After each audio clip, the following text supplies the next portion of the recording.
Gold in just 1 week is still in debate. Could this be the richest discovery of the show? Let us delve into Parker's incredible find and the hidden gems behind his success.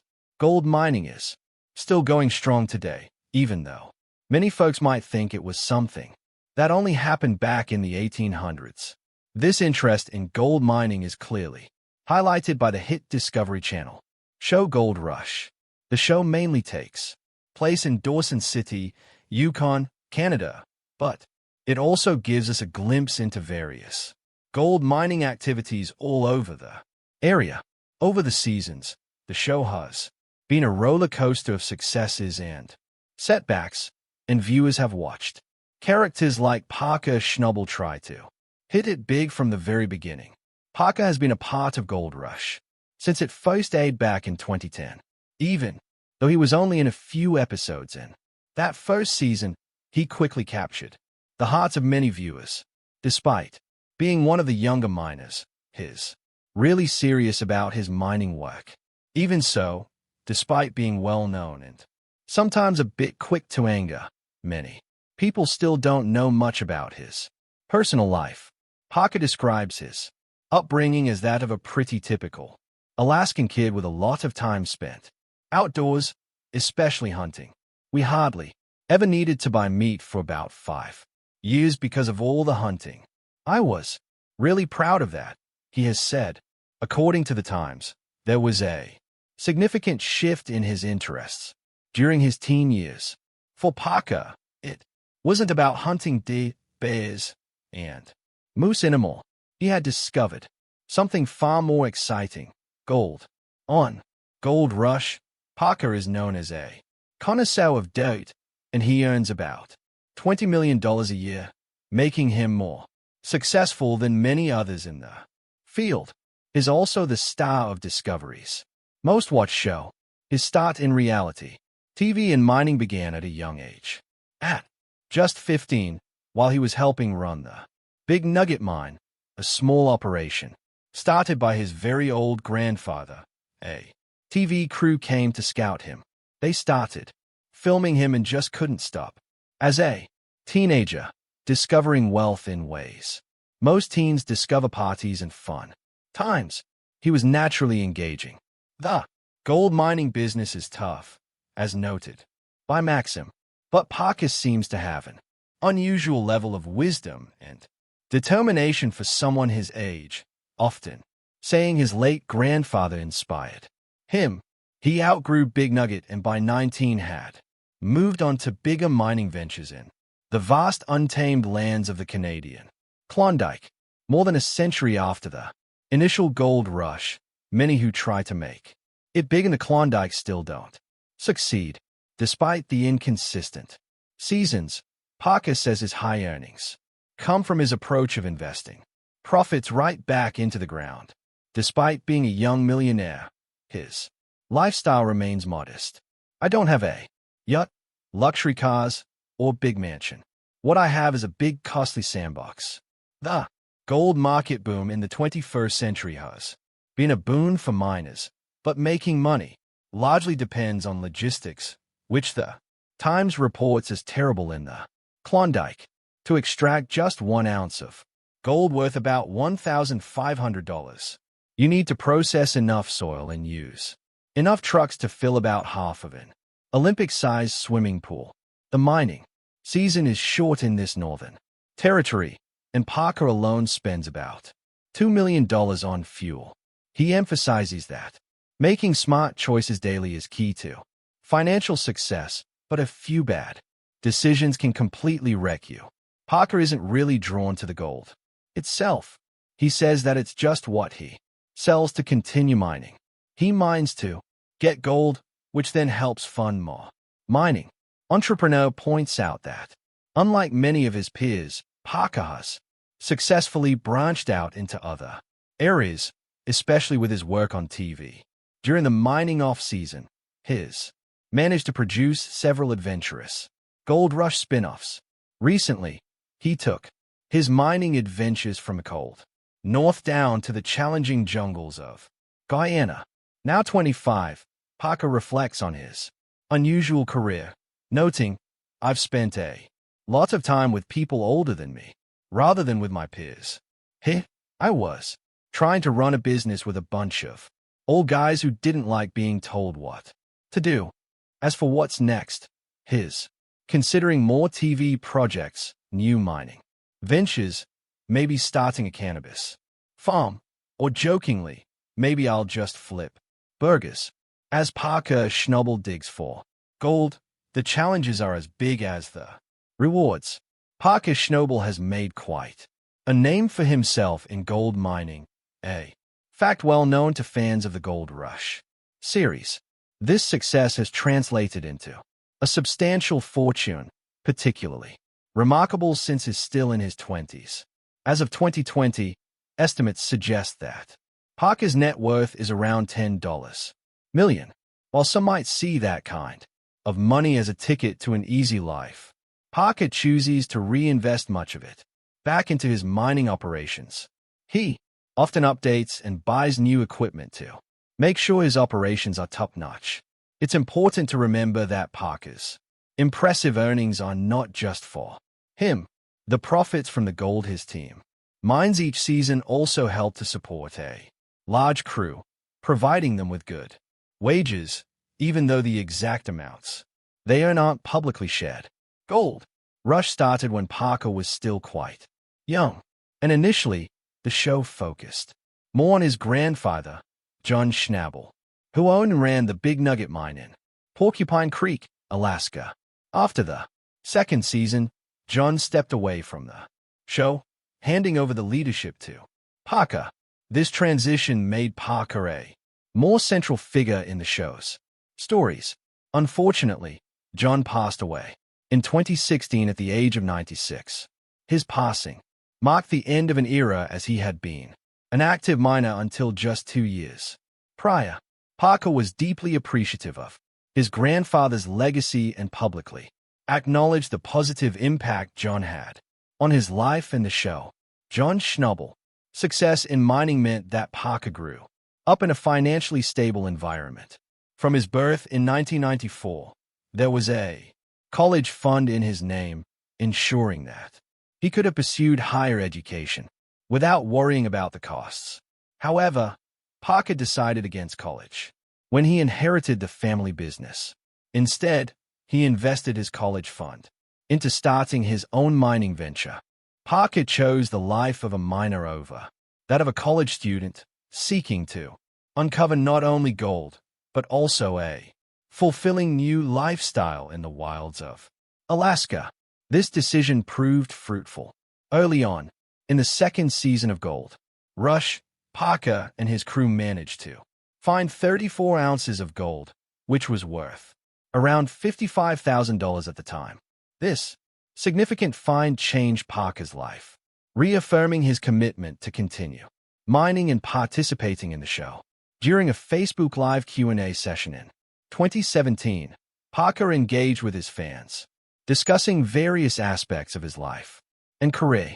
He shared insights into his personal interests, his relationships, and even some of his more memorable mining finds.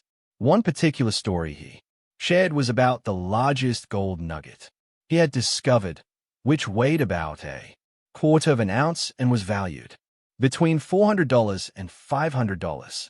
Parker reflected on how the sizes of gold nuggets have decreased since the 1980s, when his grandfather would often find much larger nuggets. Despite these changes, Parker has consistently demonstrated his ability to find considerable amounts of gold each season, maintaining his status as a skilled and successful miner. Parker's growing popularity from Gold Rush naturally led to new opportunities. In television, he embarked on an adventure along the Klondike Trail with teammates Rick Ness, Carla, and cinematographer James Lovell, which was later developed into the miniseries Gold Rush Parker's Trail. This project turned out to be more than just another filming venture. It was an experience filled with personal challenges. Parker and James Lovell in particular found it difficult to work together, experiencing a clash of personalities that Parker found particularly challenging.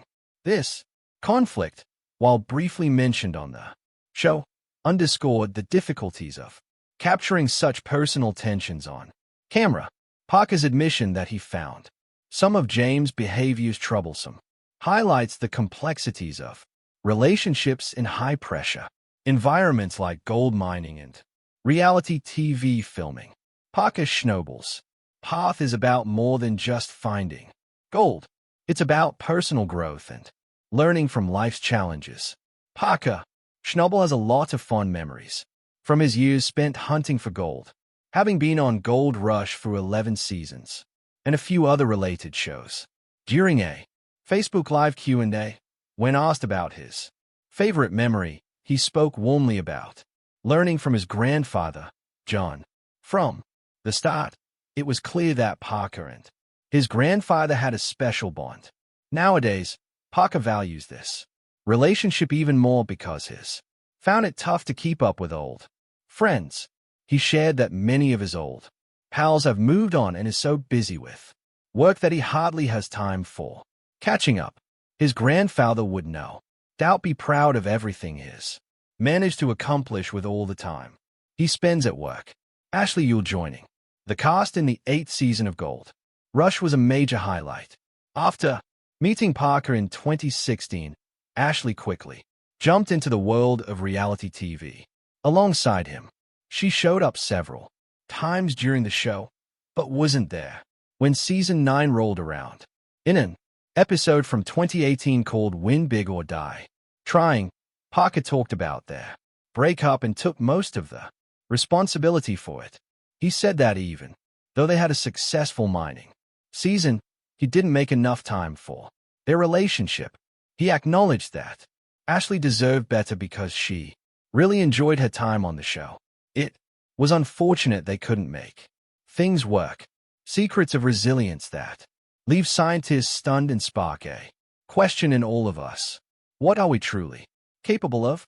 Let's start with the Inuit, a people who call the Arctic home, a place where temperatures can plummet to minus 50 degrees C, where exposed skin freezes in seconds.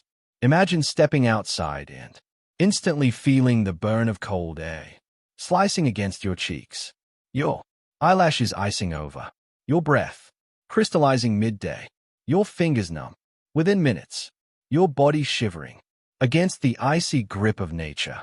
But for the Inuit, this is just another day. They hunt, build, and thrive under these conditions, demonstrating an adaptability so profound that scientists are still unraveling the biological and cultural strategies that make it possible. How do they withstand such cold? What genetic or behavioral traits allow them to persist in an environment that would bring most of us to our knees? The answers are found in a combination of evolved physiology and inherited wisdom. Their bodies have adapted over generations with metabolic rates tuned for extreme temperatures and dietary habits centered around high-fat, nutrient-dense foods that provide both energy and insulation. From a young age, Inuit children learn survival skills that go beyond mere coping. They learn how to read the ice, how to spot shifts in weather patterns, and how to build igloos that trap warmth with astonishing efficiency. Their clothing, often made from caribou and seal skins, is expertly crafted to maintain warmth even during brutal windstorms. This way of life, intertwining biology, tradition, and intuition, paints a picture of human resilience that forces us to rethink our limits. Could we, in their place, survive? Could we endure what they face daily? These questions ripple across scientific fields, prompting further research into the limits of human adaptation.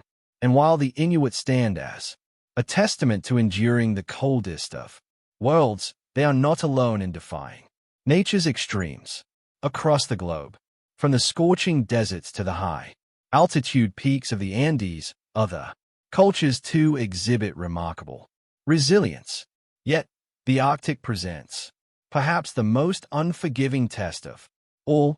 an arena where only the toughest can prevail, where merely existing is a triumph, and where, through sheer endurance and ingenuity, the Inuit remind us of the extraordinary depths of human capability.